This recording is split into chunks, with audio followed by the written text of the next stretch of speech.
Hello, welcome to my channel. Lyrical story എന്ന ചാനലിലെ പ്രണയതീരം എന്ന കഥ 12ാം ഭാഗത്തിലേക്ക് കടന്നിരിക്കുകയാണ്.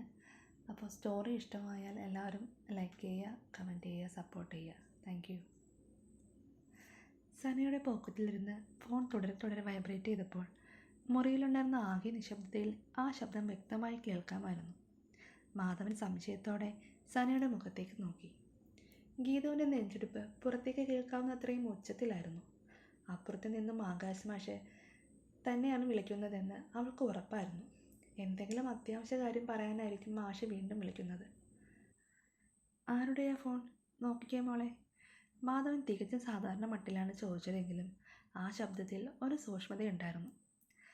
സന ഒട്ടും പരിഭ്രമിക്കാതെ പക്വതയോടെ പുഞ്ചിരിച്ചുകൊണ്ട് പോക്കറ്റിൽ നിന്നും ഫോൺ എടുത്തു. സ്ക്രീനിൽ തിളങ്ങി നിന്ന ആകാശ് മാഷിൻ്റെ പേര് മാധവൻ കാണാതിരിക്കാൻ അവൾ പെട്ടെന്ന് തന്നെ ഫോൺ തല കീഴായി തിരിച്ചു പിടിച്ചു. അതെൻ്റെ അമ്മ വിളിക്കുന്നത് അങ്കിൾ. ഞാനിവിടെ എത്തിയോന്നറിയാൻ വിളിച്ചതായിരിക്കും. സന വളരെ സ്വാഭാവികമായി കള്ളം പറഞ്ഞു. എന്നിട്ട് അവൾ മാധവൻ്റെ മുന്നിൽ വെച്ച് തന്നെ ആ കോൾ കട്ട് ചെയ്ത് ഫോൺ സൈലൻറ്റ് മോഡിലാക്കി മേശപ്പുറത്തേക്ക് വെച്ചു. ഞാൻ പഠിത്തം കഴിഞ്ഞിട്ട് അമ്മയെ തിരിച്ച് വിളിച്ചോളാം.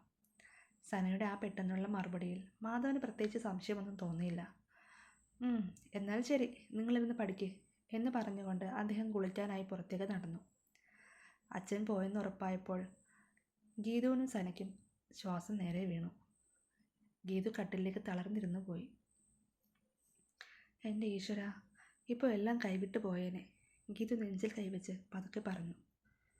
നീ പേടിക്കാതിരിക്കുക ഗീതു. മാഷ് പേടിച്ചിട്ടായിരിക്കും വീണ്ടും വിളിച്ചത്. വീട്ടിൽ എന്തെങ്കിലും പ്രശ്നമുണ്ടായോ എന്നറിയാനുള്ള പരിഭ്രമത്തിലാണ് പുള്ളി. സന മേശപ്പുറത്തിരുന്ന ഫോണെടുത്ത് വാട്സപ്പ് ഓപ്പൺ ചെയ്തു. ആകാശ് മാഷിൻ്റെ ഒരു മെസ്സേജ് വന്നിട്ടുണ്ടായിരുന്നു. ഫോൺ കട്ടായപ്പോൾ എനിക്ക് പേടിയായി, അതാ വീണ്ടും വിളിച്ചത്. ഗീതുവിന് കുഴപ്പമൊന്നുമില്ലല്ലോ? സന വേഗം അതിന് മറുപടി അയച്ചു. മാഷേ, അങ്കിൾ റൂമിൻ്റെ മുന്നിലുണ്ടായിരുന്നു, അതുകൊണ്ട് ഇപ്പം വിളിക്കരുത്. ഗീതുവിന് കുഴപ്പമൊന്നുമില്ല, ഞങ്ങൾ പഠിക്കുകയാണ്. ആ മെസ്സേജ് പോയതോടെ അപ്പുറത്ത് നിന്നും മാഷിൻ്റെ മറുപടി വന്നു. ശരി, സൂക്ഷിക്കണം.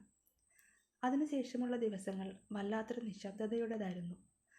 പരീക്ഷയ്ക്ക് പഠിക്കുക എന്നതിലുപരി ആ വീട്ടിലെ ശ്വാസം മുട്ടിക്കുന്ന അന്തരീക്ഷത്തിൽ നിന്നും എങ്ങനെയും പുറത്തു കടക്കണമെന്ന ചിന്ത മാത്രമായിരുന്നു ഗീതുവിന്.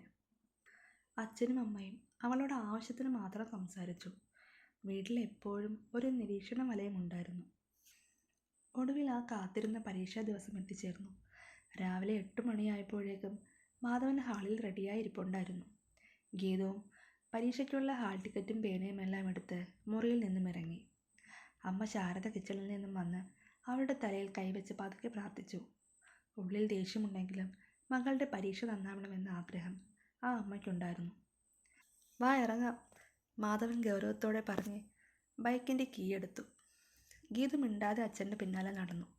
ബൈക്കിന് പിന്നിലിരിക്കുമ്പോൾ അവളുടെ മനസ്സ് മുഴുവൻ പരീക്ഷയെക്കുറിച്ചായിരുന്നില്ല, മറിച്ച് ദിവസങ്ങൾക്ക് ശേഷം കോളേജിൽ ചെല്ലുമ്പോൾ ആകാശ് മാഷിനെ എങ്ങനെ അഭിമുഖീകരിക്കുമെന്നതിനെ കുറിച്ചായിരുന്നു. കോളേജ് ഗേറ്റിന് മുന്നിൽ വണ്ടി വന്ന് നിന്നപ്പോൾ അവിടെ കുട്ടികളുടെ വലിയൊരു തിരക്കുണ്ടായിരുന്നു. എല്ലാവരും അവസാനവട്ട വായനയിലും നോട്ട്സ് നോക്കുന്നതിലും ഒക്കെയായിരുന്നു.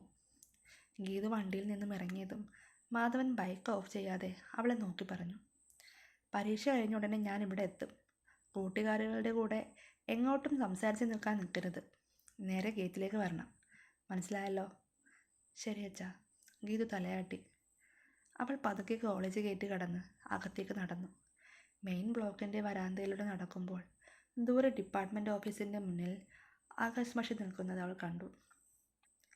വെള്ള ഷർട്ടും ജീൻസും ഇട്ട് കയ്യിൽ എക്സാം ഫയലുകളുമായി നിൽക്കുന്ന മാഷിൻ്റെ മുഖത്തും ആ പഴയ ചിരിയോ ഉന്മേഷമോ ഉണ്ടായിരുന്നില്ല.